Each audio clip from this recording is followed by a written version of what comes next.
یہ بھی بتا دیا کہ ولی جو ہوتا ہے نا اس کی سب سے پہلی نشانی یہ ہوتی ہے علم من الکتاب، جاہل نہیں ہوتا ہے، عالم ہوتا ہے۔ اللہ کے ولی کی پہلی پہچان عالم ہوتا ہے، علم سے دور نہیں ہوتا، یعنی کتاب کا علم، سنت کا علم، دین کا علم، شریعت کا علم۔ اللہ کی یہ شان ہی نہیں ہے کہ وہ کسی جاہل کو اپنا ولی بنائے، بالکل کھرا مسئلہ ہے۔ لیکن ساتھ میں یہ بھی یاد رکھ لیجئے، اللہ تعالیٰ کسی کے اخلاص کی بنیاد پر اگر خوش ہو جاتا ہے نا، اور اگر وہ جاہل بھی ہو اور اللہ اس کو اپنا ولی بنانا چاہتا ہے تو اذا احب اللہ العبد فعلمہ بغیر تعلم، نبی فرماتے ہیں جب اللہ کسی سے پیار کرتا ہے، اسے اپنا محبوب بنانا چاہتا ہے، تو پھر جو اسے علم دیتا ہے مدرسوں سے بھی بے نیاز کر دیتا ہے، کتابوں سے بھی بے نیاز کر دیتا ہے، پھر اب اس کو استاد کی بھی ضرورت نہیں رہتی ہے، پھر خضر علیہ السلام لا کر کے اس کو پڑھا دیا کرتا ہے، بغیر مدرسہ جائے بھی وہ پڑھ لیا کرتا ہے۔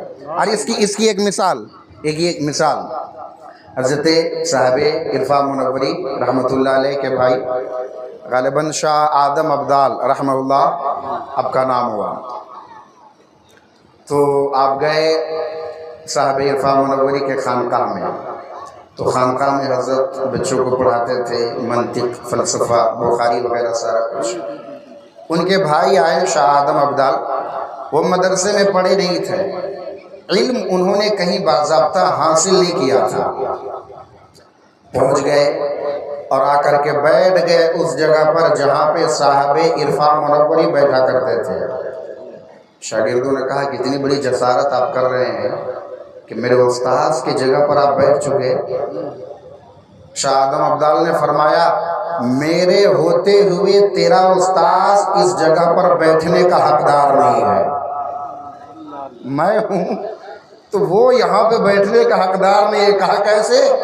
وہ ہمیں یہ پڑھاتے ہیں، وہ ہمیں یہ پڑھاتے ہیں، ہمیں اتنا پڑھاتے ہیں، آپ کو بھی کچھ آتا ہے؟ ہاں کتاب لے کے آؤ۔ کہیں مدرسے میں پڑھے نہیں ہے لیکن کہا لاؤ کتاب لے کے آؤ۔ اب سارے طلبہ جانتے ہیں کہ انہوں نے تو پڑھائی نہیں کی ہے لیکن کتاب لے کے پہنچ گئے، منطق کی کتاب، فلسفے کی کتاب، مبیزی لے کے آ گئے، مشکل کتاب خرپوتی لے کے آ گئے۔ تو حضرت نے پوچھا یہ کتاب کون سی ہے، کتاب کا نام کیا ہے، اس کے مصنف کا نام کیا ہے؟ حضرت غسل کرنے کے لیے گئے تھے صاحب عرفان منوری، کتاب